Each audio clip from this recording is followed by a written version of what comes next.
Noam Chomsky, Failed States, The Abuse of Power and the Assault on Democracy.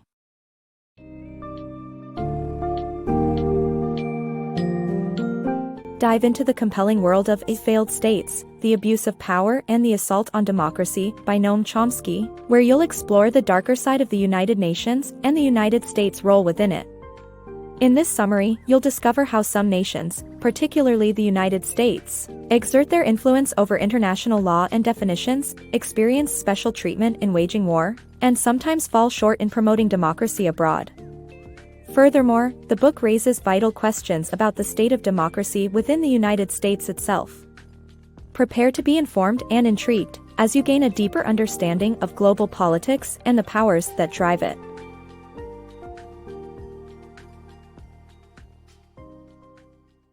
The UN's undemocratic nature. Often perceived as a bastion of international democracy, the United Nations, UN, is not as egalitarian or impartial as it seems. In reality, certain countries, especially the United States, exert disproportionate influence over the organization, shaping policies to suit their interests, while flouting international law. This influence can even extend to altering the UN's definitions of critical terms like torture. The resultant discrepancy between American and international interpretations represents a troubling gap, exposing potential abuses of power within the institution. Contrary to popular belief, the United Nations does not grant equal say to every nation. Notably, the United States wields significantly more influence within this organization than other countries. This power is partly attributed to the U.S. holding a permanent seat on the United Nations Security Council, an elite group responsible for ensuring global peace and security. Aside from the United States, the United Kingdom, France, China, and Russia also hold permanent council membership, allowing them to occasionally disregard international law. The potential for corruption is exemplified by the Security Council's Oil for Food program. Initially designed to enable Iraq to trade oil for humanitarian aid, it was misused by Saddam Hussein to amass $1.8 billion in kickbacks. Despite being aware of the corruption, the United States, due to its influential position, managed to avoid sanctions. Moreover, the United States even enjoys preferential treatment in the definition of key terms, such as torture. According to the U.S. Justice Department's Office of Legal Counsel, only acts resulting in organ failure or death qualify as torture, significantly at odds with the definition in international law. The Geneva Convention defines torture as any act by which severe pain or suffering, whether physical or mental, is intentionally inflicted on a person to achieve various nefarious objectives. This disparity between American and international definitions illustrates the worrying extent to which the United States can bend the rules at the UN, prompting urgent concerns over unbridled influence and possible abuse of power within this supposedly democratic institution. Double standards in wartime. The United States often bypasses the United Nations rules on waging war, allowing it to take preemptive action in the name of self-defense. This special treatment has been utilized not only by the U.S. but also by other nations, which raises questions about the legitimacy of this practice and the double standards that are applied.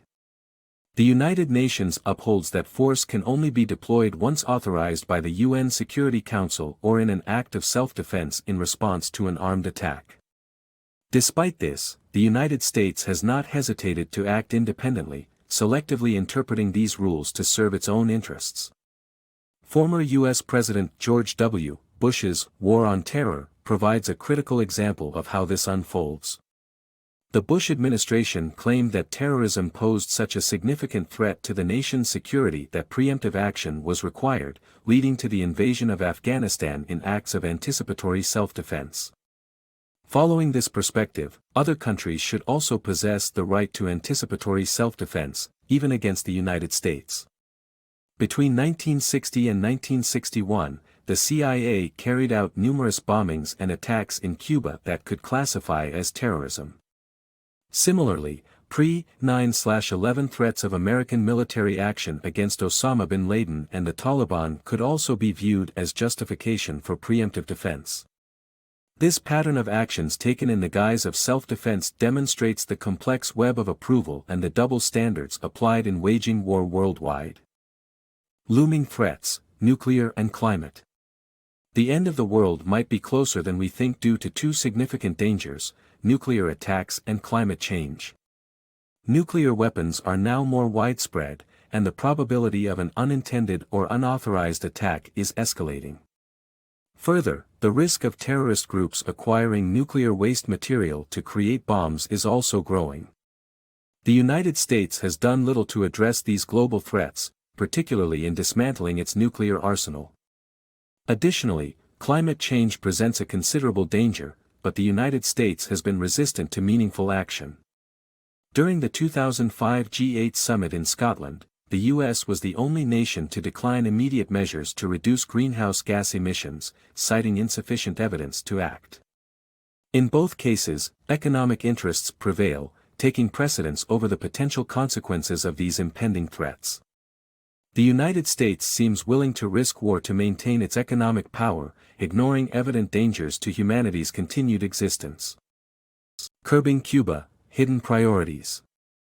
When Fidel Castro established a communist government in Cuba in 1959, it deeply unsettled the United States, due to Cuba's proximity. In response, the U.S. not only imposed an economic embargo but also actively sabotaged Cuban infrastructure. This aggressive stance aimed at forcing the Castro regime to submit to the United States, preventing other nations from becoming too independent. In fact, the U.S. government spent considerable resources targeting Cuban financial transactions, even more than tracking terrorist financial dealings. This reveals a greater concern with curbing communism than combating terrorism. In 1959, Fidel Castro's rise to power in Cuba and the establishment of a communist government worried U.S. politicians. Cuba's close proximity to the U.S., only 90 miles away by sea, was especially troubling. As a result, the United States felt compelled to topple Castro's regime, even going so far as to treat the Cuban population as legitimate targets. This belief led to a lasting U.S. economic embargo on Cuba. However, the U.S. did not stop at economic warfare. They also resorted to destructive actions such as burning plantations, factories, docks, and ships. Latin American scholar, Luis Perez, highlights the driving force behind this relentless aggression: the United States could not accept Cuba's refusal to submit. This defiant stance by Cuba triggered fears in the U.S. that other states might seek increased independence, thereby reducing their reliance on the U.S. for financial and security needs. Consequently, the U.S. heavily invested in antagonizing Cuba. The Office of Foreign Assets Control, OFAC, allocated considerable resources to investigate suspicious financial transactions related to terrorism, with a disproportionate focus on Cuba. In a stark example from April 2004, OFAC directed just 4 employees to track financial dealings of Osama bin Laden and Saddam Hussein, while assigning nearly 24 to scrutinize transactions with Cuba. Between 1990 and 2003, OFAC collected only $9,000 from 93 terrorism-related investigations while acquiring $8 million from 11,000 Cuban financial record investigations. This disparity highlights the United States' priority to limit communism over combating terrorism, contradicting its own rhetoric regarding democracy promotion abroad. Democracy versus economic priorities. The United States has long claimed to prioritize the promotion of democracy around the world, citing it as a key aspect of their foreign policy. The Bush Doctrine and Reagan's National Endowment for Democracy are just 2 examples of this. However, when it comes to practice, the United States' economic interests seem to take precedence, resulting in contradictions and questions about their true intentions. Take, for instance, the 2005 opening of an oil pipeline in Azerbaijan, where the former U.S. Energy Secretary praised the country's efforts, despite reports of the Azerbaijani government cracking down on pro-democracy demonstrators. This raises concerns about whether the promotion of democracy is truly a genuine priority, or simply a guise to protect and maintain American global economic interests. U.S. interests shape Mideast peace. The Israel-Palestine conflict, one of the world's most intricate, has seen countless efforts by individuals and nations alike to quell the violence that has ravaged countless lives. The United States, while claiming a commitment to finding a solution, often prioritizes its interests over genuine peace initiatives. This was evident in the U.S. pushing for democratic elections in Palestine following Yasser Arafat's death in 2004 but refraining from doing so while he was alive due to his policies not aligning with American interests. The U.S. has also impeded potential peace processes, such as blocking Syria's internationally supported two-state solution in 1976 and not explicitly supporting the Geneva Accord in 2003, which gained global consensus.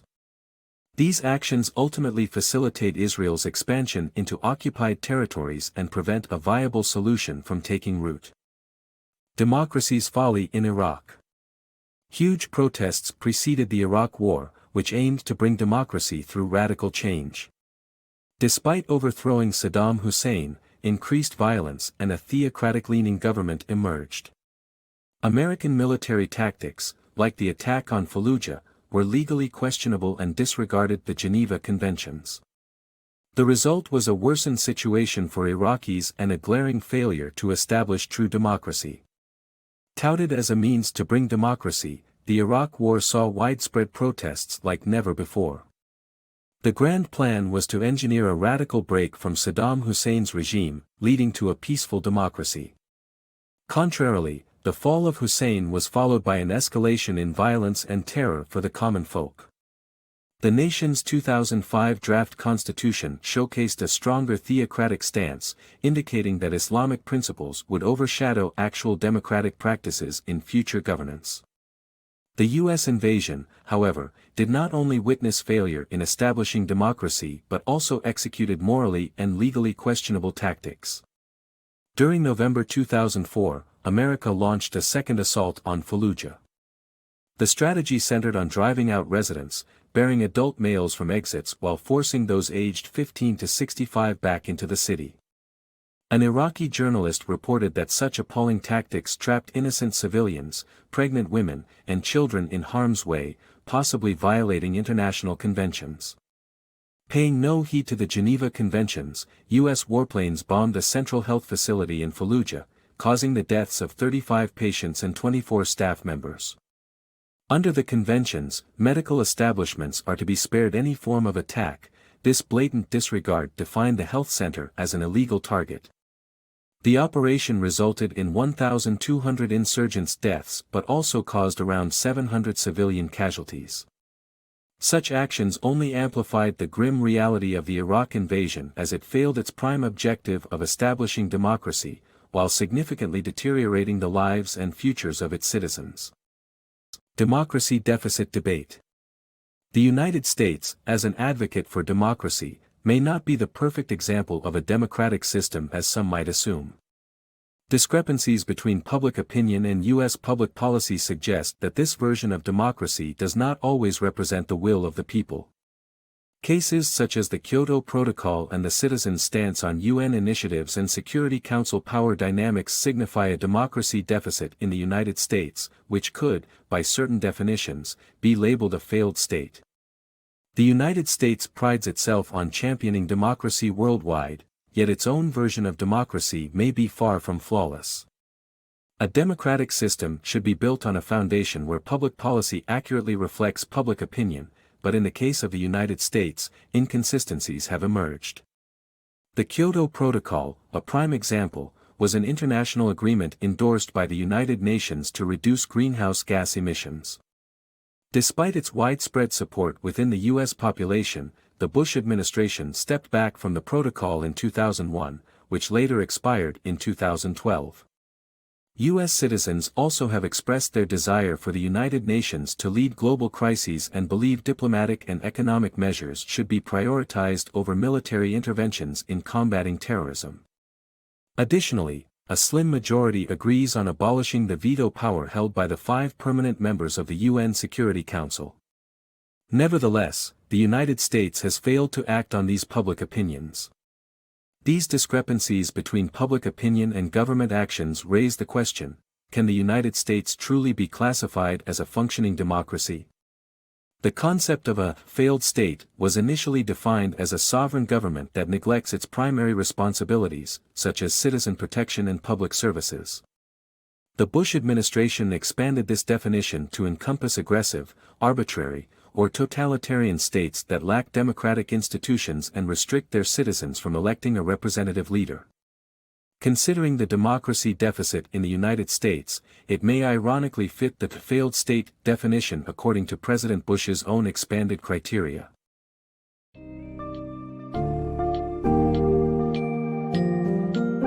In Failed States, Noam Chomsky has shed light on the sobering realities behind the United Nations and the United States' influential position within it. The book illuminates the ways in which larger nations can ignore or manipulate international laws, wage war without UN approval, and claim to promote democracy while simultaneously acting in their own interests. Additionally, Chomsky's work exposes the troubling incongruities between public opinion and policy in the United States.